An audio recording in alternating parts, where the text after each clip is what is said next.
All right, guys, so welcome back. Thank you for hanging out, spending a few moments here with me. If you're new, definitely make sure you hit that subscribe button. I really do appreciate it. Now, I have some good news for Durango owners out there, regardless of the trim level that you have. There's now a wide body kit available, and I'll tell you the price is pretty reasonable. That's what we're going to talk about today, some things to keep in mind. But I thought that Dodge was going to be offering this much sooner. I thought the Durango Hellcat was going to be a wide body version, just to give it a little bit more of a menacing look to it, and that wider stance. It just pops more. It just looks a little bit more beefy and menacing. But Vicrez is now offering the same thing that they have for the Chargers and the Challengers, now for the Durango, guys. And this is, I think, a no-brainer option for a lot of guys out there that are very much into the visual upgrades and the modding. Now, a couple of things to keep in mind that, you know, when you're installing or you're getting ready for these wide body kits is, number one, is after you purchase it for the $1,000 or the $1,100, is that you're also going to have to get it painted and properly installed. The installation is not just throwing some 3M tape and sticking it on like it's a rear louver or something like that. You want to get it properly installed, and also to drill the supports in there. You do not want these fender flares flying off the side. So I recommend automotive glue along with drilling it into your fenders.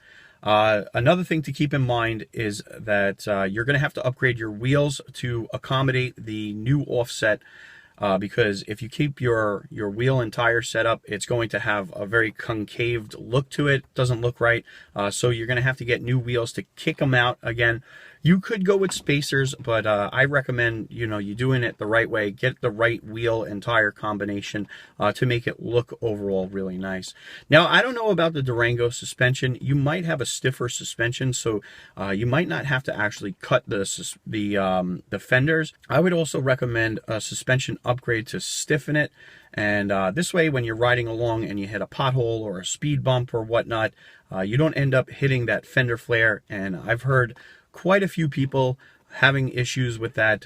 They're riding along and they hit a deep dip on a highway going, you know, 80, 90 miles an hour, and their fender flare goes flying off. And then they have to reorder it, repaint it, and reinstall it. And it's not something that you really want to do.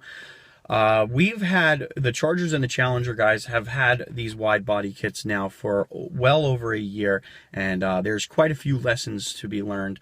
Now, when you kind of start adding up the cost of the fender flares, you know, it's about, let's just say, $1,000 for the actual pieces, and you get the 4 fender flares and the front lip for, let's just say, $1,000. Painting them is going to cost, let's just say, another $1,000 or at least $1,500. The installation is then going to, and you can install it yourself, but I do recommend you get a company that's going to properly do it for another $500 to $600. It's starting to kind of add up, and then, you know, you take a look at the wheels and the tires, and you're adding another $2,000 to this wide body kit. Also, to the suspension is probably going to cost around $1,500 if you go coilovers with maybe a stiffer spring. spring rate so that when you do hit those potholes, it's not that big of a deal. But overall, maybe like $5,000. But overall, I have to say that with a wide body kit on a Durango, it looks so menacing. This is something that I really thought the Hellcat versions of the Durango should really look like. It only made sense for me, from my perspective, because they did it for the Chargers and the Challengers. I'm not really sure why Dodge kind of cheaped out on the Durango. You know, you're paying so much money, almost $100,000 for a vehicle, and you know, there's very, very small differences between, you know, just a regular Durango SRT and a Durango Hellcat. Outside of the power when you pop the hood. But a lot of times, you know, you spend that kind of money, $100,000, you kind of want something that looks special along with performs special. So either way, guys, I thought that this would be a friendly heads up for all the Durango owners out there.